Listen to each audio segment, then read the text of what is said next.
அனைவருக்கும் வணக்கம். பாரம்பரிய திருவள்ளுவர் குலவம்சம் பிரசன்ன ஜோதிடர் சுப மாரிமுத்து திருப்பூரிலிருந்து இந்த பதிவு உங்களுக்காக. ஐயா வணக்கங்க ஐயா. வணக்கம் ஐயா. ஐயா இப்போது மக்கள் சார்பாக ஒரு கேள்வி இன்றைக்கி நான் கேட்கலான்னு இருக்கேன். கேளுங்க ஐயா.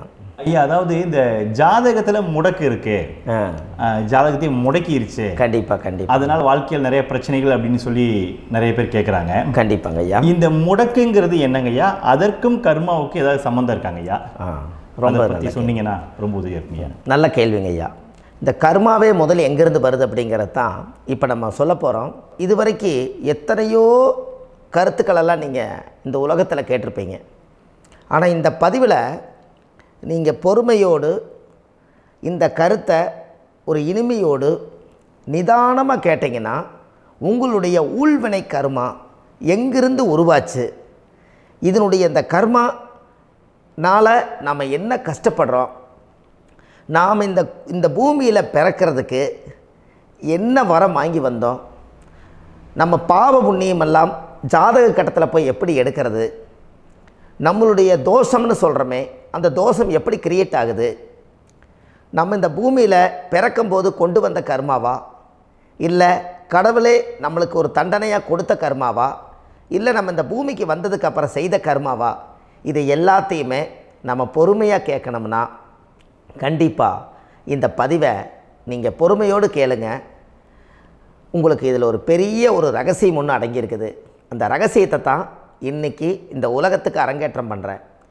இந்த முடக்கு நம்ம ஐயா கேட்டதில் ஒரு அற்புதமான ஒரு விஷயம் என்ன அப்படின்னு கேட்டிங்கன்னா, முடக்குங்கிறது அந்த காலத்தில் பெரிய திறமையை கட்டி போட்டு வச்சுட்டா நம்மனால் அது இயங்க முடியுமா? முடியாது இல்லைங்களா ஐயா? முடியாது. அப்போது அதே மாதிரி ஜாதக கட்டத்தில் நமக்கு வேண்டிய யோகத்தை கடவுளே நம்மளுக்கு வந்து நாம் செய்த பாவத்தினால அது முடக்கி வச்சிருச்சுன்னா அந்த பாவகத்தை அந்த ஜாதகர் அனுபவிக்க முடியுமா? அனுபவிக்க முடியாது. அப்போது அந்த அனுபவிக்க முடியாமல் வெளி உலகத்தில் போய் நம்ம தேடி போன பிறவியில் செய்த பாவத்தை இந்த பிறவியில் நீங்கள் தேடி கண்டுபிடிச்சி வாழ்க்கையில் நீங்கள் எப்போ மேலுக்கு வர்றது? அப்போது அந்த கர்மா 12 ராசி கட்டத்துக்குள்ள 27 நட்சத்திரத்தில் 9 கிரகங்களுக்குள்ள ஒரு பெரிய ஒரு ஆத்துமாத்துமான கர்மா, உங்கள் பூர்வ ஜென்ம கர்மா இதுக்குள்ளே எங்கேயோ ஒரு இடத்துல முடங்கியிருக்குது. இந்த முடக்கை மட்டும் உங்கள் ஜாதகத்தில் நீங்கள் கண்டுபிடிச்சிட்டிங்கன்னா ஹைலைட்டாக வாழ்கிறதுக்கு, இந்த உலகத்தில் சுதந்திரமான வாழ்க்கை வாழ்கிறதுக்கு ஒரு மிகப்பெரிய பொக்கிஷம் உங்கள் ஜாதகத்துக்குள்ளேயே இருக்குது. அப்போது அந்த ஜாதகத்துக்குள்ளே நாம் போன பிறவியில் நம்ம கர்மா வந்து நாம் என்ன செய்திருப்போன்னு உங்களுக்குள்ளே பெரிய குழப்பம் இருக்கும். என்னங்க ஐயா, நீங்கள் என்ன கர்மா பண்ணிட்டு வந்தீங்க, நாம் போன பிறவியில் நம்ம யாரை வந்து ஒரு வதச்சோம், யாரை வந்து நம்ம மனசை புண்படுத்தினோம், நம்ம தாத்தாவுக்கு சோறு போட்டோமா, நம்ம பாட்டனுக்கு சோறு போட்டோமா, நம்ம முப்பாட்டனுக்கு சோறு போட்டோமா, நம்ம கொள்ளுப்பாட்டனுக்கு சோறு போட்டோமா, அப்போ நம்ம அப்பாவுக்கு நம்மளை பெற்றவருக்கு நம்ம சாப்பாடு கொடுத்தோமா, இவங்களுக்கெல்லாம் நம்ம சேவை பணிவிடைகள் செஞ்சோமா, நம்மளுடைய உறவுகளுக்கெல்லாம் அரவணைச்சு போனோமா, நம்மளுடைய இந்த மாதிரி நாம் இரத்த சம்பந்த உறவுகளில் இருந்து தான் இந்த உலகத்துக்கு நம்ம வெளியில் வந்திருப்போம். அப்போது வெளியில் வந்து நீங்கள் நிற்கிறீங்க, அப்படியே மேலே போய் பார்த்தீங்கன்னா ஒரு 7 தலைமுறையில் ஒவ்வொருத்தரும் செய்த கர்மாவெல்லாம் நம்ம பிளட்டு ரிலேட்டிவாக இப்போ நீங்கள் கரண்ட்டில் இருக்கிறவங்ககிட்ட தான் டெபாசிட் பண்ணியிருக்கோம். அப்போ இது தெரியாமல் நாம் ஜாதகத்துக்குள்ளே போய் தசாபுத்தி நல்லா தனுங்க இருக்குது, நான் ரொம்ப கஷ்டப்படுறேன், என் ஜாதகத்தில் போய் பார்த்தேன் எல்லா கிரகங்களும் நல்ல வலிமையாக இருக்குன்னு சொன்னாங்க, ஆனால் இன்னும் என்னுடைய கடன் அடையலை, இன்னும் என்னோடய கர்ம தீர்ந்த மாதிரியே தெரியல, எனக்குள்ள ஒரு தாட்டு என்னமோ நான் வந்து ஒரு பின்தங்கின வாழ்க்கையிலே வாழ்ந்துட்டுருக்கேன் அப்படின்னு நீங்கள் சொல்லும்போது, அப்போ இதையெல்லாம் தாண்டி ஒரு கர்மா உங்களுடைய ராசி கட்டத்துக்குள்ளே எங்கேயோ ஒரு பக்கத்தில் ரகசியமாக புதைஞ்சிருக்கு. அப்போது அந்த ரகசியமாக புதைஞ்சிக்கக்கூடிய அந்த முடக்கு தான் இன்றைக்கி இந்த உலகத்துக்குள்ளே நீங்கள் தெரிஞ்சுக்கக்கூடிய விஷயம். அப்போ அந்த முடக்குங்கிறது ஒன்று உண்மை. இந்த உலகத்துக்கு வந்து நம்மளை எல்லாத்துலேயும் நல்லா யோசிச்சு பாருங்கள். 12 ராசி கட்டம் இருக்குதுங்களா ஐயா? ஆமாங்க ஐயா. ஆனால் கிரகம் எத்தனை இருக்குதுங்க? 9 தான் இருக்குங்க ஐயா. ஆமாம், 12 ராசிக்கு 12 கட்டத்துக்கு 12 கிரகம் கொடுத்துருக்கலாமல்ல கடவுள். அப்போ ஏன் 3 கட்டத்தை மட்டும் வந்து எம்டி பண்ணி மீதி 9 கிரகத்தை வச்சுக்கிறாருன்னா, அப்போ நாம் செய்த 3 தலைமுறை கர்மாவுக்கு அது எந்த கட்டம் பிளாக் ஆகுதோ அந்த கட்டத்துக்குள்ளே ஏதோ ஒரு ரகசியம் இருக்கிறனால தானே எங்கேயோ ஒரு பக்கத்தில் நீங்கள் கண்டிப்பாக கர்மாவில் மாட்டுவீங்கிறது கடவுளே படைச்சு தானே இதை உருவாக்கியிருக்காரு. 12 ராசிக்கு 12 கட்டம் கொடுத்துருந்தா எங்கே நீங்கள் சுற்றி வந்தாலும் ஏதோ ஒரு வீட்டுக்குள்ளே போய் உட்காந்துக்கலாம். ஆனால் ஒரு வீடு சுத்தமாக இருக்குது, ஒரு வீட்டில் 4 கிரகம் இருக்குது, ஒரு வீட்டில் 3 கிரகம் இருக்குது, ஒரு வீட்டில் 5 கிரகம் இருக்குது, ஒரு 3 வீடு 4 வீடு காலியாக இருக்குது. அப்போ எங்கேயோ ஒரு ராசி கட்டத்துக்குள்ளேயே கடவுளுடைய கர்மா விளையாட்டு, அது ரகசிய விளையாட்டு தான். அப்போது இந்த இடத்துல தான் உங்கள் ஜாதகத்தில் முடக்கு இருக்குது. இந்த முடக்கை நீங்கள் எப்படியெல்லாம் அதை ஆராய்ச்சி பண்ணி கண்டுபிடிக்க முடியும் அப்படிங்கிற ஒரு விஷயத்தை தான் இன்றைக்கி நம்ம இந்த உலகத்துக்குள்ளே இதை நுழைக்க போகிறேன். இப்போ அப்பா செய்த பாவம்னு ஒன்று இருக்குமில்லங்க ஐயா, நம்ம அறியாத வயசில் தெரியாதில்ல, அப்பா செய்த பாவம் ஒன்று இருக்கும். அப்பாவுடைய சொத்து பிள்ளைக்குத்தானா, அப்பாவுடைய பாவம் பிள்ளைக்குத்தானே, என்னங்க ஐயா? சரி, அப்போ தாத்தா இருக்கிறாரு, தாத்தாவுடைய கர்மா உயில் எங்கே எழுதி வைக்கிறாருங்க? அப்போது மகனை விட்டுறாரு. அப்போ தாத்தா மாதிரியே முகம் இருக்குது, தாத்தா மாதிரியே அவருடைய நடை உடை பாவனை இருக்குது, அவர் தாத்தாவுடைய ஜீனு தான் அப்படின்னு இவர் சொல்லும்போது, அப்போ தாத்தாவுடைய சொத்து பேரனுக்கு சொந்தம்னா தாத்தாவுடைய பாவம் எங்கே போகுங்க? Very good. அப்போ அப்போது இந்த கர்மா எப்படி டிரான்ஸ்ஃபர் ஆகுதுன்னு உங்களுக்கு தெரியுதா? அப்போ நீங்கள் போன பிறவியில் அந்த தாத்தாவுடைய பேரனை நீங்கள் பிறக்கிறதுக்கு கர்மம் உங்களை செயல்பட வச்சுருக்குது. அதனால் நீங்கள் தாத்தாங்கிறீங்க. அதனால் அந்த கௌரவமை எங்கள் தாத்தா சம்பாரித்த சொத்து நான் தான் அனுபவிக்கணுங்கிற விதியை நீங்கள் உருவாக்கிறீங்க. அப்போது இந்த ஜாதகத்தில் அந்த ஊழ்வினை தோஷந்தான் ஏதோ ஒரு வழியில் உங்களை கர்மாவை செயல்படுத்துது. அதனால தான் இந்த ஜாதகத்தில் எந்த ஒரு முடக்கை எடுக்கிறதா இருந்தாலும் சூரியன் என்ற நட்சத்திரம் எதுவோ அந்த நட்சத்திரத்துக்கு எந்த வீடு முடக்காகுதோ அங்கே தான் உங்களுடைய கர்மா ஒளிஞ்சிருக்கும். இதுதான் உங்களுடைய பெரிய ஒரு பொக்கிஷமான ரகசியம். சரிங்க ஐயா, இப்போ இதில் நவகிரகங்கள் 9 இருக்கும்போது ஏன் சூரியனை மட்டும் நம்ம இதில் எடுத்துக்கணும்னு நீங்கள் சொல்கிறீங்க? நல்ல கேள்விங்க ஐயா. நீங்கள் கேட்டீங்க பார்த்தீங்களா, 9 நவகிரகம் இருக்கும்போது சூரியனை மட்டும், அந்த சூரியன் என்ற நட்சத்திரம் பிறக்கும்போது அந்த வீடு மட்டும் முடக்காகுன்னு நீங்கள் கேட்டீங்க இல்லையா? இதுதான் அற்புதமான கேள்வி. ஏன் அப்படின்னு கேட்டிங்கன்னா, சூரியன்னா அப்பா, அப்பாவோட உயிர் கரு போய் அம்மாவுடைய பனிக்கூடத்தில் கர்ப்பத்தில் வச்சு 10 மாதம் 300 நாள் சுமந்து நீங்கள் இந்த பூமிக்கு வெளியில் வரும்போது நீங்கள் என்ன பாவத்தை இவங்க விதைச்சாங்களோ அந்த கர்மாவை வாங்கிட்டு தான் நீங்கள் வெளியில் பிரசவமாகறீங்க. இதுதானே? அப்போ சூரியன் என்ற நட்சத்திரம், அந்த சூரியனுங்கிறது உயிர் கருவல்லவா, அப்பாவுடைய உயிரணுக்கள் அம்மாவுடைய கருவிக்குள்ளே போய் நாம் குழந்தை வடிவத்தில் இருந்து 300 நாள் பாவ உன்னித்த பதிவில் ஏட்டை எழுதி ஒரு ஜாதகத்தை கையில் கொடுத்து பிறந்த உடனே உங்களுக்கு ஒரு ஏட்டை பெரட்டி நீ இப்படித்தான் விதி, இனிமேல் இப்படித்தான் நீ வாழணும்னு சொல்லி உங்கள் கர்மாவை நீங்கள் கர்மாவோடு தானே வெளியில் பிறக்கிறீங்க. அப்போ சூரியன் என்ற நட்சத்திரம் தானே இந்த உலகத்துக்கு ஒரு பெரிய ஒரு மகத்துவம். இப்போ பாருங்கள், விடிய வரைக்கும் நம்ம முழிச்சிட்ருக்குறோம், காலையில் சூரிய உதயமானால் அவங்கவுங்க செயல்படுறோம். மீதி எல்லா கிரகங்களுக்குமே வெளிச்சத்தை கொடுக்கக்கூடிய சக்தி சூரியனுடைய பிம்ப ஒளிக்குத்தானே உண்டு, என்னங்க ஐயா? அதனால தான் மேசத்து உச்ச வீடுன்னு சொல்லி மேசத்தை உச்சம்னு சொல்லி சூரிய உச்சத்தை அங்கே தான் வச்சாங்க. அப்போது அந்த காலச்சக்கரத்துக்கு 5ஆம் இடம் பூர்வ புண்ணியஸ்தானத்தில் போய் சிம்மத்தில் கொண்டு போய் சூரியனை ஆட்சி வீடுன்னு வச்சாங்க. அப்போது சூரியனில் இருந்து தான் அந்த மையப்புள்ளி உருவாகுது. அப்போ உங்களுடைய ஜாதகத்தில் அந்த சூரியனாகப்பட்டவர் பிறக்கும்போது நீங்கள் உங்கள் ஜாதகத்தை நீங்கள் எடுத்துக்கங்க ஐயா. நீங்கள் இன்றைக்கே போய் கதவை திறந்து உங்கள் பெட்டியை திறந்து பீர்வாவுக்குள்ளே உங்களுடைய ஜாதகம் இருக்குது, அந்த ஜாதகத்தை எடுத்து ஜோதிடர்கிட்டையே நீங்கள் சந்தேகம் கேட்குறக்கு முன்பு நீங்களே உங்களுடைய கர்ம பற்றி தெரிஞ்சுக்கிறதுக்கு இந்த பதிவில் உங்களுக்கு ஒரு ரகசியத்தை சொல்லித்தரேன். உங்கள் ஜாதகத்தில் இப்போ இது வரைக்கும் ராசி கட்டத்தை நீங்கள் பார்த்துருப்பீங்க, ஆனால் பாதசாரம்னு ஒன்று இருக்கும் இல்லைங்களா? ராசிக்கு பாதசாரம்னு ஒன்று இருக்கும். சூரியன் என்ன நட்சத்திரத்தில் இருக்குது, சந்திரன் என்ன நட்சத்திரத்தில் இருக்குது, செவ்வாய் என்ன நட்சத்திரத்தில் இருக்குது, புதன் என்ன நட்சத்திர காலில் நிற்குது, இதெல்லாமே அந்த சாரம் இல்லாத ஜோதிடம் சோரம் போய்விடும். அதனால் அந்த சாரத்தில் நிற்கிது பார்த்தீங்களா கிரகம், அதில் இப்போ நீங்கள் உங்களுடைய ராசி கட்டத்தை ஓப்பன் பண்ணுங்கள். இதில் ராசி கட்டத்தில் சூரியன் என்ற நட்சத்திரம்னு ஒன்று இருக்கும் இல்லைங்களா? அது எதுவாக வேணாலும் இருந்துட்டு போட்டோம். அந்த நட்சத்திரம் தான் நீங்கள் பிறக்கும்போது தாயுடைய கருவறைக்குள்ள கரு உருவான நட்சத்திரமே அதுதான். புரிஞ்சுங்களா ஐயா? பிறக்கும்போது நீங்கள் அந்த கருவுடைய நட்சத்திரம் அப்பா வந்து கருவை உருவாக்கி கர்மாவை விதைச்சது அந்த சூரியன் என்ற நட்சத்திரம் தான். அந்த வீட்டுக்கு தான் இந்த ராசி கட்டத்தில் உங்களுக்கு முடக்கு உருவாகுது. புரிஞ்சுங்களா ஐயா? அப்போது ஒரு ஜாதகத்தில் சூரியன் என்ற நட்சத்திரம் எதுவோ அதுதான் உங்களுடைய கர்ம நட்சத்திரம். இப்போ நம்ம பிறக்காதுக்கு முன்னாடி அப்பா கட்டத்தில் அந்த கர்ம டெபாசிட் ஆகிருக்கும். அதை ட்ரான்ஸ்ஃபர் எப்படி பண்ணுறாரு?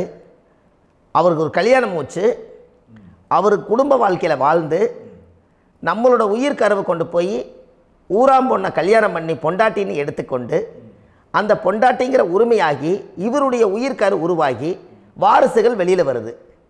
அதானங்க ஐயா? அப்போது அந்த சூரியன் என்ற நட்சத்திரம் தான் இந்த உலகத்தில் ஒரு பிரம்மாண்டமான நட்சத்திரம்.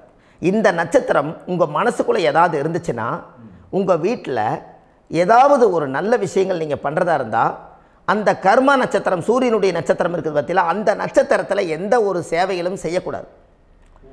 அதுதான் கர்மா. அதை போய் நீங்கள் ஆக்டிவேட் பண்ணி விட்டீங்கன்னா அது முன்னோர்களை வந்து நீங்கள் வந்து தொந்தரவு பண்ண மாதிரி. அந்த கர்ம நட்சத்திரம் தான் உங்கள் வாழ்க்கையில் அது புதஞ்சிருக்கிறதா. இப்போ குழந்தை பிறந்தாலோ சீர் சீமந்தங்கள் நீங்கள் செய்கிறதாலோ கல்யாணம் முக்கிறதுனாலோ உங்கள் ஜென்ம நட்சத்திரத்தன்னைக்கு கல்யாணம் பண்ண வேணாம்னு சொல்லிக்கிறாங்கல்லங்க. உங்களுக்கு ஜென்ம நட்சத்திரத்துக்கு முன்னாடி உங்களை உருவாக்குன நட்சத்திரம் தான் ஜென்ம நட்சத்திரம். அப்போ சூரியன் என்ற நட்சத்திரம் அப்பாவுடைய ஜென்ம நட்சத்திரமாக அந்த ஊழ்வினை கர்மம் செயல்படுது. அப்போ அந்த முடக்கு யார் வழியில் வந்தது? முன்னோர்கள் வழியில் வந்தது. முன்னோர்கள் கட்டி வச்சது யாரைய? குலதெய்வத்தை. அப்போ அந்த குலதெய்வத்தை போய் சாமிக்கு போய் வீடு வாசல்லாம் வலித்து குலதெய்வத்தை போய் தேங்காய் பழம் பூ மாலை கல்கண்டு வாங்கி அர்ச்சனை பண்ணி ஒரு அன்னதானம் ஒன்று பண்ணிவிட்டு சாமிக்கு பொங்கல் வச்சு நைவேத்தியம் பண்ணிவிட்டு உங்கள் ஜாதகத்தை வச்சு பூஜை பண்ணிவிட்டு வாங்க. அதுக்கப்புறம் தான் உங்கள் கர்மாவை கண்டுபிடிக்கிறதுக்கு வழியே பிறக்கும். குலதெய்வத்தை வணங்காமல் கோவிந்தா கோவிந்தா என்று பல தெய்வத்தை வணங்கினாலும் பலனொன்றும் இல்லைன்னு அந்த காலத்தில் முன்னோர்கள் சொல்லி வச்சுக்கிறாங்களா இல்லைங்களா? அதனால் கண்டிப்பாக அதை கண்டுபிடிச்சி நீங்கள் அதுக்கு ஒரு நைவேத்தியம் பண்ணால் மட்டும்தான் முதல்ல உங்கள் 5ஆம் பாவம் முன்னோர்கள் அது வேலை செய்யும். குலதெய்வ ஆலயத்துக்கு போயிட்டு வாங்க. போயிட்டு வந்துட்டு இந்த கர்மவினை தோஷத்தை நிவர்த்தி பண்ணுறதுக்குண்டான சரியான பரிகாரத்தை நம்ம எடுப்போம். அப்போது உண்மையாலுமே ஒரு ராசி கட்டத்துக்குள்ளே இந்த மாதிரி ஒரு அந்த கர்ம தோஷம் இருப்பதனால இந்த கர்மா தோஷத்துக்கு அந்த முடக்க தோஷங்கிறத நீங்கள் எடுத்து அதை கண்டுபிடிச்சி அந்த சூரியன் என்ற நட்சத்திரம் எந்த ராசி கட்டத்தில் போய் முடக்காயிருக்குதோ அந்த முடக்கு எந்த பாவகம் வந்து நம்மளுக்கு லாக் ஆகிருக்குதோ அந்த பாவகத்துக்கு உண்டான பரிகாரங்கள் அதுக்குரிய ஸ்தலங்கள் அந்த கோவில்களில் போய் சுவாமிக்கு தேங்காய் பழம் பூமாலை கல்கண்டு வாங்கி அர்ச்சனை பண்ணி நீங்கள் அந்த கோவிலுக்குள்ளே போய் உட்காந்து சாமி கும்பிட்டு வந்தீங்கன்னா உங்களுடைய ஜாதகத்தில் இருக்கக்கூடிய அந்த முடக்கு தோசை நீங்கி வாழ்க்கையில் நீங்கள் எதை சாதிக்க வந்தீங்களோ அந்த சாதனையை நீங்கள் சாதிச்சிட்ருப்பீங்க. புரிஞ்சுங்களா ஐயா? ஏன் அப்படின்னா அந்த முடக்கு நட்சத்திரத்துக்குள்ளே தான் ஒரு தோஷம் இருக்குது. இப்போ அந்த காலத்தில் பாருங்கள் ஐயா, முன்னோர்கள் எல்லாம் நிறைய பேர் கோவில் கட்டி வச்சுட்டு போயிருக்காங்களா இல்லைங்களா? இந்த கோவில் எதுக்காக கட்டி வச்சுக்கிறாங்கன்னா அவங்க கட்டினவங்களுக்கும் அந்த முடக்கு தோஷம் இருந்திருக்குது. ராஜாக்கள் இருந்திருக்குது, மன்னர்கள் காலத்தில் இருந்திருக்குது, ஜமீன்தார் காலத்தில் இருந்திருக்குது. இப்போ அவங்களுடைய அமைப்புகள் எல்லாமே முன்னோர்கள் என்னமோ அறியாமல் தெரியாத தன்னடக்கம் இல்லாத ஒரு கர்மாவை இவங்க செஞ்சிட்டாலும் அதுக்குரிய பரிகார ஸ்தலங்களை கொண்டு போய் அந்த காலத்திலே ஜாதகம் பார்த்து நம்ம வந்து முன்னோர்களுடைய பாவத்தை நாம் செய்த பாவத்தையும் தீர்த்துட்டு நமக்கு கீழே அடுத்த சந்ததிகள் அடுத்த தலைமுறைகள் வந்தாலும் இந்த கோவில்களுக்கு வந்து விளக்கு போட்டு சாமி கும்பிட்டு இந்த மண்ணை மிதிச்சிட்டு போனால் அன்னையோடு அந்த கர்மா தீருங்கிறது அந்த காலத்திலேயே முடக்கு தோசை பரிகாரத்தை கோவில் வழியில் அந்த காலத்தை திசை திருப்பி வச்சுருக்காங்க. அப்போ நீங்கள் கோவிலுக்கு போகாமல் கண்டிப்பாக இந்த பரிகாரத்தை நீங்கள் உடைக்க முடியாது. ஏன் உடைக்க முடியாதுன்னா இப்போ நீங்கள் எத்தனை வருஷம் வாழ்கிறீங்க ஐயா? 120 வருஷமே வச்சுக்கோங்க. சூரியன் திசை 6 வருஷம், சந்திரன் திசை 10 வருஷம், செவ்வாய் திசை 7 வருஷம், ராகு திசை 18 வருஷம், குரு திசை 16 வருஷம், சனி திசை 19 வருஷம், புதன் திசை 17 வருஷம், கேது திசை 7 வருஷம், சுக்கிரன் திசை 20 வருஷம். இப்போ நான் சொன்ன டோட்டலெல்லாம் கூட்டிங்கன்னா 120 வருஷம் வரும். இது ஒரு மனிதர் பிறந்து பூரண ஆயுளோடு வாழ்ந்தால் இந்த 120 வருஷம் வாழ்ந்தால் அவர் இந்த பூலோக பதவி விட்டு சிவலோக பதவி போயிடுவார். அதுக்கு பேர் தான் பூரண ஆயுள் என்று பொருள். அப்போ இந்த பூரண ஆயுளை வாழ்ந்தவருக்கு 120 வருஷம். கோயில் எத்தனை வருஷம் வாழுதுங்க ஐயா? கோயில் பழங்காலத்து கோயிலெல்லாம் எத்தனை வருஷம் வாழுதுங்க? 12 வருஷத்துக்கு கும்பாபிஷேகம். அது ஓகே, அது பரவாயில்ல. 12 வருஷத்துக்கு ஒருக்கா பழசை புதுப்பிச்சு கும்பாபிஷேகம் பண்ணி மறுபடியும் அதுக்கு பவர் ஊட்டி சக்தி ஊட்டி அதுக்கு உருவேற்றுறாங்க. நான் சொல்கிறது கோயில் 5000 வருஷம் 4000 வருஷம் பெரிய பெரிய சித்தர்கள், மகான்கள், ரிஷிமார்கள், யோகிகள், சித்தர்கள் இவங்களெல்லாம் போய் கோவில்லையே சிவனையும் பெருமாளையும் வழிபாடு பட்டுட்டு கோவில்லையே ஒரு ஓரத்தில் ஜீவசமாதி ஆயிட்டாங்கன்னு பழைய கால கோயிலில் சித்தர்கள் குடியிருக்காங்களா இல்லைங்களா? இருக்காங்கல்லங்க ஐயா. அப்போது நாம் 120 வருஷம் வாழ்கிறோம், கோவில் 5000 வருஷம் வாழுது. எங்கே சக்தி அதிகமாக இருக்குன்னு சொல்லுங்க? கோவிலில் தாங்க ஐயா. கோயில் தான், அதில் ஒன்றும் மாற்றம் இல்லைங்களே. கோவில் தாங்க. அப்போ கோவிலில் தான் அந்த சக்தி இருக்குதுன்னு நீங்கள் சொல்கிறீங்க. அப்போ உங்களுடைய கர்மாவை உடைக்கிறதுக்கு 120 வருஷம் பெருசா 5000 வருஷம் பெருசான்னு சொல்லுங்கள்? 5000 தாங்க. அப்போ 5000 வருஷம் உள்ள அலைகள் வந்து எத்தனை அந்த சிவனுக்கு இப்போ சிவன் கோயிலே உங்களுக்கு முடக்கு தோஷத்துக்கு ஒரு கோயில் வருதுன்னு வச்சுக்கோங்க.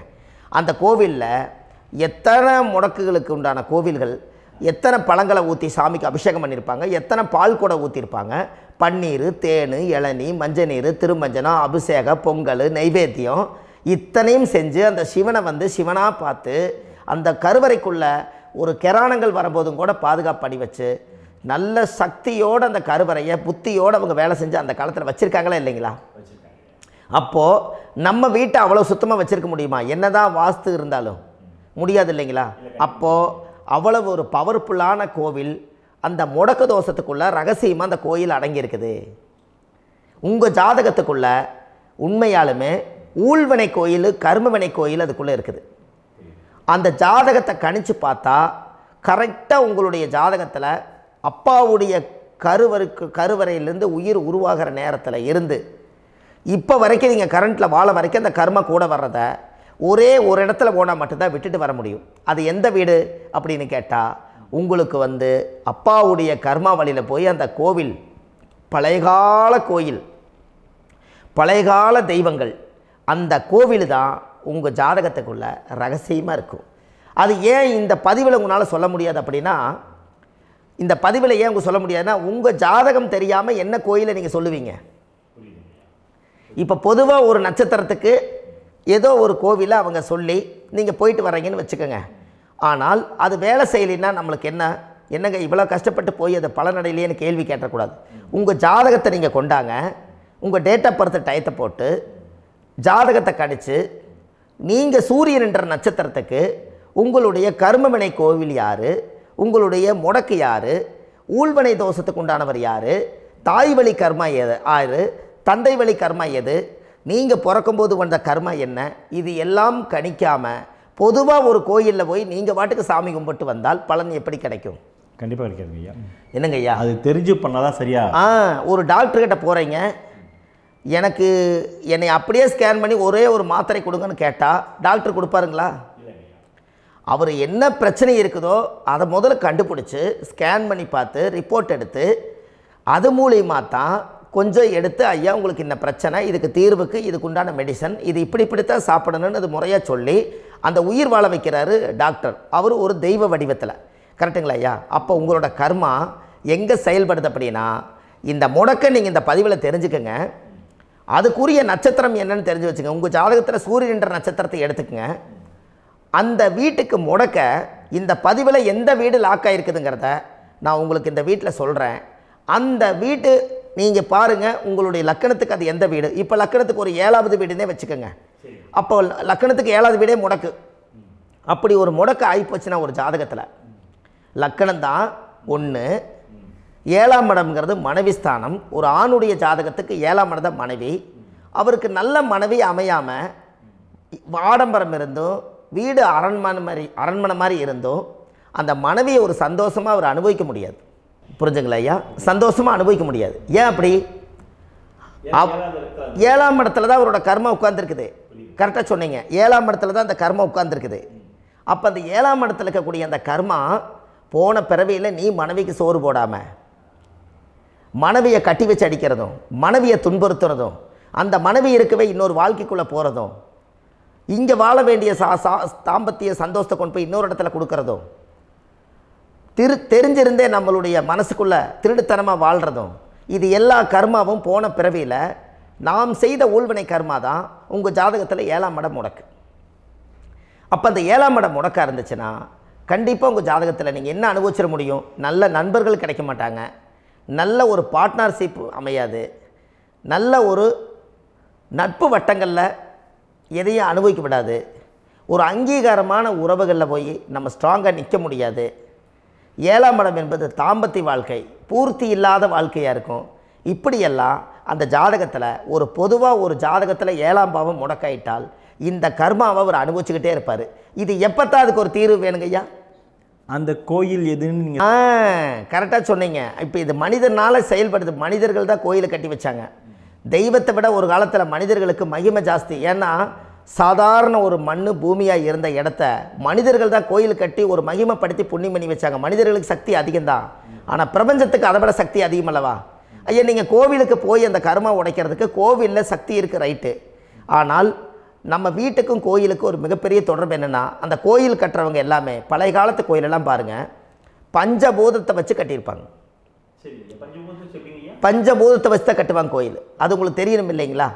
பஞ்சபூதம்னா நீர், நெருப்பு, காற்று, பூமி, ஆகாயம். இந்த பஞ்சபூதத்தினுடைய சக்திகள் எல்லாம் ஒரே நேர்கோட்டுக்கு என்னைக்கு வருதோ அன்னைக்கு தான் அந்த கோவிலுடைய பாலக்கால் போட்டு 1000-2000 வருஷம் நிலச்சி நிற்கிறது. காரணம், இந்த பிரபஞ்சத்தில் பஞ்சபூதம் எப்படி நிலச்சி நிற்குதோ அதுபோல் 5000 வருஷம் நிற்கிறதுக்கு அந்த பஞ்சபூத சக்தி வச்சு தான் சாமி சிலையை பிரதிஷ்டை பண்ணி வச்சுருப்பாங்க. அதனால தான் இந்த கோயில்கள் எல்லாம் 5000 வருஷமாயும் எத்தனையோ கிராணங்களை எல்லாம் தப்பிச்சிருக்கிறதுக்கு காரணம். அப்பேற்பட்ட புண்ணிய ஸ்தலம் உங்களுக்கு எதுன்னு தெரியணுமல்லவா? என்னங்க ஐயா?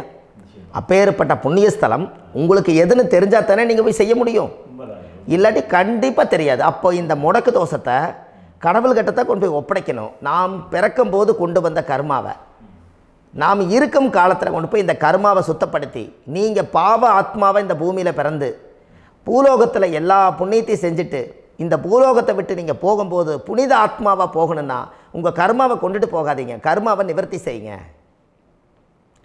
என்னங்க ஐயா? அப்போ கர்மாவை சுத்தப்படுத்துங்க. கர்மாவை சுத்தப்படுத்திட்டு உங்களுக்கு பிறக்கிற குழந்தைகளுக்கு அந்த கர்மாவை டிரான்ஸ்ஃபர் பண்ணாமல் உங்களோட நில் பண்ணுங்க. ஒரு உதாரணம் சொல்லட்டுங்களா ஐயா? ஒரு காந்தம் ஒன்று இருக்குது இல்லைங்களா? ஒரு காந்தம்ங்கிறது ஒரு தாத்தாவாக வச்சுக்கோங்க. ஒரு இரும்பை கொண்டு போய் வச்சா ஒட்டு மாட்டாதா? அப்போ ஒட்டுனோடனே காந்தம்ங்கிறது தாத்தா, அவருக்கு பிறந்த வாரிசுக்கு அந்த கர்ம டிரான்ஸ்ஃபர் ஆயிருமா? சரி, இன்னொரு இரும்பை கொண்டு போய் வைங்க, ஒட்டு மாட்டாதா? அப்போ அது பேரனுக்கு வைங்க, பேரனுக்கு வந்துருச்சு அந்த கர்மா. இன்னொரு இரும்பு கொண்டு போய் வைங்க, அந்த காந்தத்துக்கு நேர் இன்னொன்று வைங்க, ஒட்டு மாட்டாதா? அப்போ அதை கொண்டு போய் நம்ம கொள்ளு பேரனுக்கு வைங்க. இப்படியே டிரான்ஸ்ஃபர் ஆகி தலைமுறையாக இந்த கர்மா தொடர்ந்துக்கிட்டே இருக்குது. இந்த இடத்துல கொண்டு போய் காந்தத்துக்கு இரும்பு ஒட்டிகிட்டே இருக்குதுல்ல, இந்த இடத்துல ஒரு மரக்கட்டை செஞ்சு கொண்டு போய் கரெக்டாக வச்சுக்கினே போட்டுமா? அந்த மரக்கட்டையை கொண்டு போய் வைக்கிறவர் யார்? மரக்கட்டை வச்சுட்டு அடுத்த வாரிசு புனிதமாக பிறந்துட்டு அந்த மேலே இருக்கிற கர்மாலாம் இந்த அடுத்த இதுக்கு வராதில்ல. இதுதாங்க ஐயா கர்மா. தொடர்ந்து வரக்கூடிய கர்மாவை அதை நில் பண்ணணுங்கிறதுக்கு பேர் தான் இந்த உதாரணத்தை சொன்னவங்களுக்கு. அப்போ நாம் இந்த பூலோகத்தில் நம்ம ஒரு தாயுடைய கருவறையில் இருந்து தொப்புள் கொடி அறுக்கும் நேரம் நாம் என்ன கர்மாவை வாங்கி வந்திருந்தாலும் அதையெல்லாம் ஆராய்ச்சி செய்து ஜாதகத்தில் முழுமையாக கண்டுபிடிச்சி ஒரு காலம் இல்லைனாலும் ஒரு காலம் நம்ம நல்லா இருக்கிறதுக்காக, நம்ம வாரிசுகள் எல்லாம் நலமடைஞ்சு வளமடைஞ்சு வர்றதுக்காக இந்த கர்மா தோஷத்தை கரெக்டாக கண்டுபிடிச்சி சரியான கோவிலுக்கு போய் நீங்கள் கர்மாவை நிவர்த்தி பண்ணி அங்கே பூஜை புனஸ்தானங்கள், சகசரநாம பூஜைகள், ஓமங்கள், வழிபாடுகள் இதெல்லாம் நீங்கள் செஞ்சு உங்களுடைய பாவத்தை எல்லாம் கழித்து உங்கள் ஜாதகத்தவே யோகமாக மாற்ற முடியும். கண்டிப்பாக மாற்ற முடியும். ஏன்னா நம்ம யாரை நம்பி செய்கிறோம்? சரியான கடவுள்கிட்ட வழிகாமிக்க போகிறோம். அப்போ கடவுள் பொய்யாயிருவாரா? ஐயா, நம்ம அதாவது அந்த காலத்தை சொல்லுவாங்க, சத்தியுள்ள சாமி கும்பிட்டு புத்தி உள்ள உள்ளே பெக்கணும்னு சொன்னாங்க. 16 வதபதன்னு பெக்கலை, எல்லாம் அறிவோடு பெற்றாங்க. அதனால் எல்லாமே தாய் தந்தைகள் பேச்சை கேட்டாங்க. அன்றைக்கி எல்லாருமே தாய் தந்தைகளுக்கு தூணாக நின்னாங்க. அப்போ அந்த காலத்தில் சத்தியுள்ள சாமி கும்பிட்டு புத்தி உள்ள உள்ளே பெக்கணும்னு சொல்லி அன்றைக்கி அறிவோடு பெற்று இந்த கர்மாவை ஆளுக்கு ஒரு கர்மாவை டிரான்ஸ்ஃபரை பிரித்து எல்லாரும் சுத்தப்படுத்தினாங்க. இன்றைக்கி நம்ம ஒரு குழந்தை 2 குழந்தை பெற்று வச்சுருக்கோம். அவங்களுக்கே இவ்வளவு கர்மா வந்துருச்சுன்னா இந்த குழந்தைகளுக்கு என்னைக்கு இந்த கர்மாவை போய் கண்டுபிடிச்சி நீங்கள் எப்போ சரி பண்ணுவீங்கன்னு. அப்போ இந்த வாழ்க்கையில் ஏதோ ஒரு பிரபஞ்ச சக்தி நம்மளை அறியாமல் என்னமோ ஒரு இயக்கத்தில் கொண்டு போய் விட்டுருச்சுங்களா? அப்போ இனிமேலாவது இந்த கர்மாவில் இருந்து கண்டிப்பாக நம்ம நிவர்த்தி ஆகணும்னு சொன்னால் இந்த முடக்கு தோஷத்தை யாரெல்லாம் கண்டுபிடிச்சி இந்த ஊழ்வினை கர்மாவில் இருந்து நாம் கருவறையில் சுமக்கும் போது 10 மாதம் நீங்களாம் என்னென்ன நினச்சிருப்பீங்க? அதாவது கருவறைக்குள்ள கருப்பாக ஒரு பிண்டம் இடப்பக்கம் கிடக்கையில் இந்த பூமிக்கு வரும்போது நீங்கள் என்னென்ன நினச்சிருப்பீங்க? இந்த பிறந்ததுக்கு அப்புறம் வந்து தான் அம்மா தெரியுது, அப்பா தெரியுது, தாத்தா தெரியுது, பாட்டி தெரியுது, இந்த உலகத்தில் கண்கொள்ளாத காட்சிகள் எல்லாம் தெரியுது, எல்லாம் தெரியுது. ஆனால் 10 மாதம் உங்கள் வாழ்க்கையில் நீங்கள் இருக்கும்போது நீங்கள் என்னென்னலாம் நினச்சி இந்த பதிவில் இறைவன் கொடுத்தாரோ அதையெல்லாம் அனுபவிக்கத்தான் வந்தீங்க. அதுக்கு இடையில இருக்கிறதான கர்மா. இந்த ஒரு விஷயம் உங்களுக்கு கிடச்சிருச்சுன்னா நீங்கள் எல்லாருமே ராஜயோகமாக பிழைப்பீங்கள்ல. இதில் ஏழை பணக்கார யாரையுமே சொல்ல வரல. அவங்க பிறக்கும்போது புண்ணியத்தை பொறுத்து தான் போன ஜென்மத்தில் நம்ம என்ன புண்ணியங்கள் பண்ணி வச்சோமோ அந்த புண்ணியத்தில் இன்றைக்கி நல்லா வாழ்கிறாங்க. ஒருத்தர் கேட்டார், என் ஜாதகத்தில்ங்க எங்கூட படித்தவர் இடம் வாங்கிட்டார், வீடு வாசல் கட்டிட்டார், தொழில் பண்ணிட்டார், நல்லா இருக்கார், ஆனால் நான் இன்னும் அப்படியே தான் இருக்கிறேங்கன்னு ஒருத்தர் கேட்டார். அதுக்கு ஒரு கருத்து என்னென்னா, டேட் ஆஃப் பர்த் ஒன்று தான், டைம் ஒன்று தானே வச்சுக்கோங்க. அவங்க அப்பா செஞ்ச புண்ணியம் வேறு, நீங்கள் செஞ்ச பாவங்கள் வேறு. அவர் செஞ்ச புண்ணியத்தினால அவருக்கு எல்லாமே முன்னாடி கிடைக்குது. நீ கர்மாவெல்லாம் கழிச்சிட்டினா பின்னாடி கிடைக்க போகுது. இதில் மற்றவங்களை பற்றி வேற்றுமையாக நினைக்கிறதுல எந்த ஒரு இதுவுமே இல்லை. அப்போ ஒருத்தர் பார்த்து ஒருத்தர் வாழ வேண்டாம். உங்களுடைய சுய அறிவை வச்சு இந்த பூலோகத்தில் இந்த பூமியில் நீங்கள் 4 தெரிஞ்சு நல்ல விதமாக கற்றுக்கிட்டு இந்த உலகத்தில் சிறப்பாக வாழ கற்றுக்குங்க. அதுக்கு அந்த ஊழ்வினை தோஷத்தை கண்டுபிடிங்க. உங்களுக்குன்னு ஒரு முடக்கு இருக்குதுங்கிறத இன்றைக்கி நீங்கள் எழுதி வைங்க. அதை எப்படியாவது கண்டுபிடிங்க, அதை தேடுங்க. ஒரு முறை நீங்கள் ஜாதகத்தை கொண்டு வாங்க. அந்த ஜாதகத்தை கொண்டு வந்து உங்கள் பாவகத்தில் எத்தனாம் பாவம் முடக்காயிருக்குதுன்னு பாருங்கள். அந்த பாவகம் முடக்காயிருச்சுன்னா உங்கள் வாழ்க்கையில் அதிலிருந்து உங்களால் வெளியில் வரவே முடியாது. கண்டிப்பாக வர முடியாது. அதை நீங்கள் கண்டுபிடிச்சா மட்டும்தான் நீங்கள் மேலே வர முடியும். ஏன்னா நிறைய பரிகாரங்கள், பூஜைகள், யாகங்கள், ஓமங்கள் எல்லாம் செய்து வச்சும் கூட அந்த கர்மவினைக்கு உண்டான கோவிலுக்கு போய் அந்த 5000 வருஷ பழமை வாய்ந்த தெய்வத்துக்கிட்ட போய் நீங்கள் முறையிட்டு விளக்கு போட்டு உங்கள் கர்மத்தை எல்லாம் நான் நீ தான் தீர்த்து கொடுக்கணும்னு சொல்லி நம்பிக்கையோடு போய் நீங்கள் போய் அந்த சரணாகதி அடையிறீங்க பாருங்கள், அங்கே தான் உங்கள் கர்மாவை எடுத்து விடுறாரு. அப்போ இந்த ரகசியம் உங்களுக்கு வேணுமல்லவா?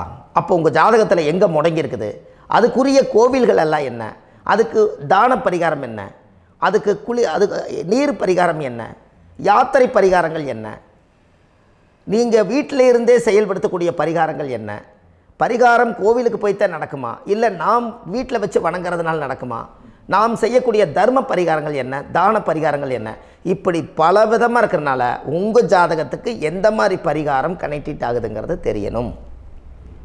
இது தெரியாமல் கண்டிப்பாக உங்களால் செயல்படுத்துறது ரொம்ப கஷ்டம். இதனால் இதை நீங்கள் தெரிஞ்சுக்கணும்னா இப்போ நம்ம பாருங்கள், நீங்கள் அந்த தெரிஞ்சுக்கிட்டாலே உங்கள் வாழ்க்கையில் ஒரு டைம் தான் நீங்கள் தெரிஞ்சுக்க போகிறீங்க. உங்களுடைய கர்மா என்ன, நீங்கள் எங்கே செயல்பட்டு போயிட்டுருக்கிறீங்க, உங்கள் போகிற பாதை சரியா இல்லை அந்த பாதையில் முள்ளு கல் இருக்குதா, இது எல்லாம் உங்களுக்கு தெரியலனா இந்த முடக்கை கண்டுபிடிக்கக்கூடிய சக்தி வாய்ந்த இந்த கர்மாவை நிவர்த்தி பண்ணுறதுக்கு வழிகள் இருக்குது. அதனால் நீங்கள் கண்டிப்பாக இந்த முடக்கை தெரிஞ்சுக்கணும். இந்த முடக்கு ராசினா என்ன உண்மையாலுமே உங்கள் வாழ்க்கையில் நீங்கள் தெரிஞ்சு இனிமேல் உங்கள் வாழ்க்கையில் இதுவரையிலும் கர்மாவுக்குள்ளேயே கஷ்டப்பட்டீங்க, வழி தெரியாமல் கண்ணை கட்டி காட்டில் விட்ட மாதிரி இருந்தீங்க. இனி அப்படி இருக்க வேண்டாம். உங்கள் ஜாதகத்தில் 12 ராசி கட்டத்தில் 9 கிரகம் போகும், மீனி 3 கிரகம், 3 கட்டம் வந்து உங்களுக்கு எங்கேயோ ஒரு பக்கத்தில் 3 கட்டம் எம்டியாக தான் இருக்கும். கரெக்டுங்களா? அது இல்லாமல் ஒரு ஜாதகம் பிறக்காது. ஏன்னா 9 கிரகத்துக்கு 9 கணக்கு போட்டால் 3 கட்டம் எம்டியாக தான் நிற்குது.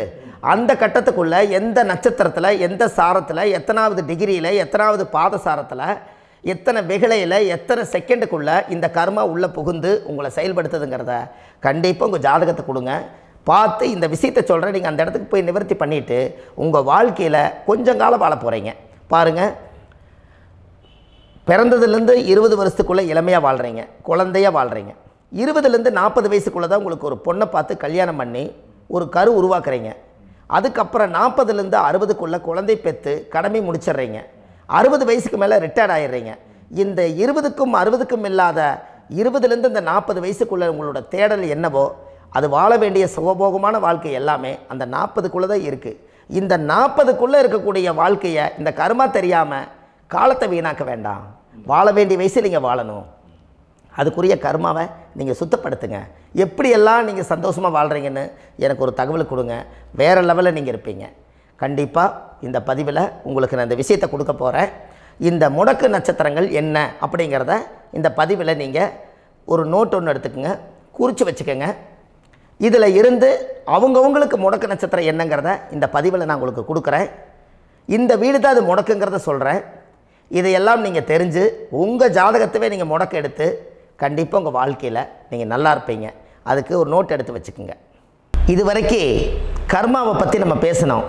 உங்கள் ஜாதகத்தில் சூரியன் என்ற நட்சத்திரத்துக்கு தான் முடக்குன்னு சொன்னீங்களே, எந்த வீடுங்கிற ரகசியத்தை இன்றைக்கி நம்ம எல்லோரும் தெரிஞ்சுக்கலாமா?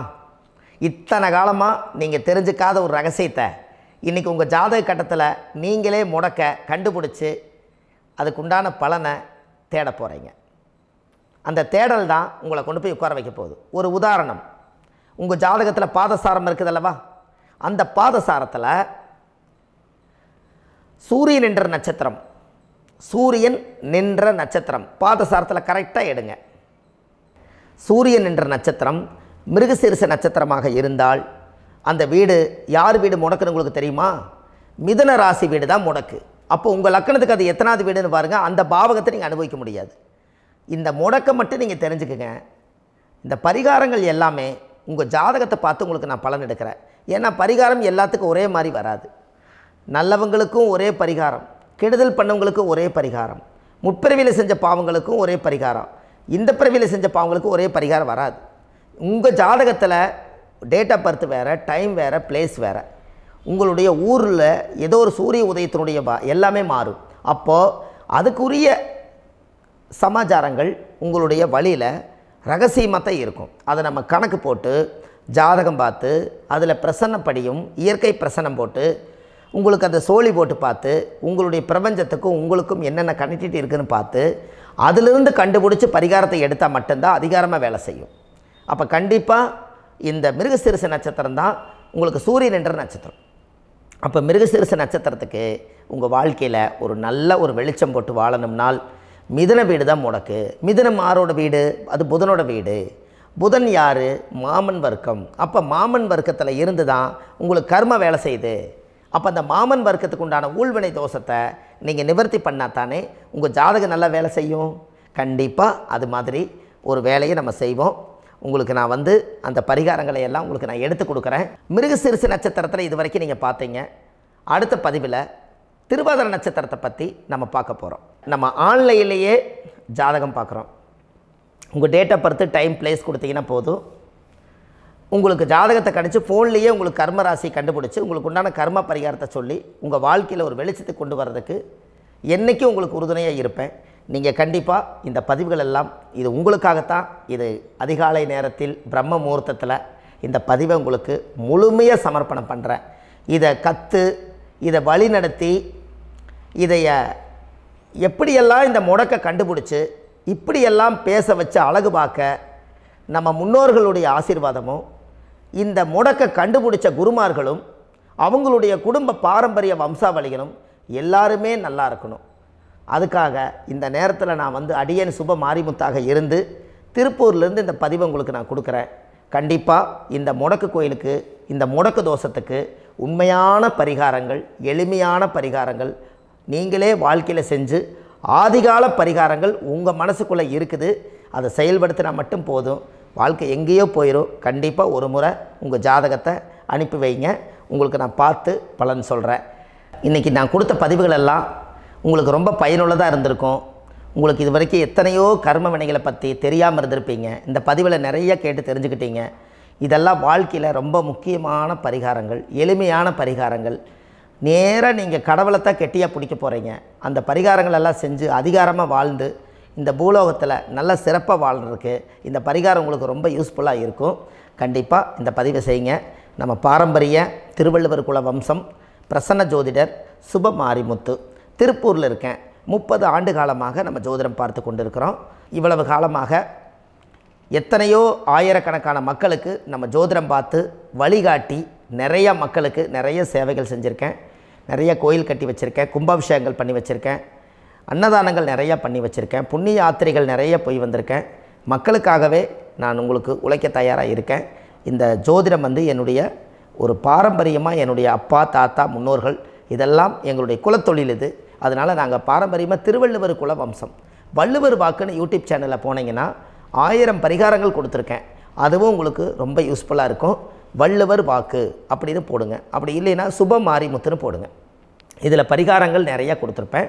கண்டிப்பாக இதெல்லாம் நீங்கள் சந்தித்து நீங்கள் ஒரு சப்ஸ்கிரைப் பண்ணி வச்சுக்கோங்க. நான் போடக்கூடிய பதிவுகள் எல்லாமே உங்களுக்கு நோட்டிஃபிகேஷனை வந்துடும். அதனால் நீங்கள் ஒரு சப்ஸ்கிரைப் பண்ணி வச்சுக்கோங்க. தினமும் ஒரு தகவல் உங்களுக்கு கொடுத்துக்கிட்டே இருக்கேன். இதெல்லாமே உங்களுக்கு ஒரு பெரிய சந்தோஷமான நிகழ்ச்சிகள். என்றைக்கும் உங்களோட நான் வாழ்கிறேன். உங்களுடைய குடும்பத்தில் நான் ஒருத்தராக இருந்து குடும்ப ஜோதிடராக நான் இருப்பேன். கண்டிப்பாக ஆயுளுள்ள வரைக்கும் உங்களுக்காக இந்த ஜோதிடத்துக்கு உழைச்சி உங்கள் குடும்பத்தில் ஒருத்தராக நான் வந்து ஒரு ரத்த உறவில் நான் வந்து இந்த பூர்வ ஜென்மத்தில் உங்களுக்கு நான் கடமைப்பட்டிருக்கேன். கண்டிப்பாக அடுத்த பதிவில் உங்களை நான் சந்திக்கிறேன். வாழ்வது ஒரு முறை, வாழ்த்தட்டும் தலைமுறை. நன்றி, வணக்கம்.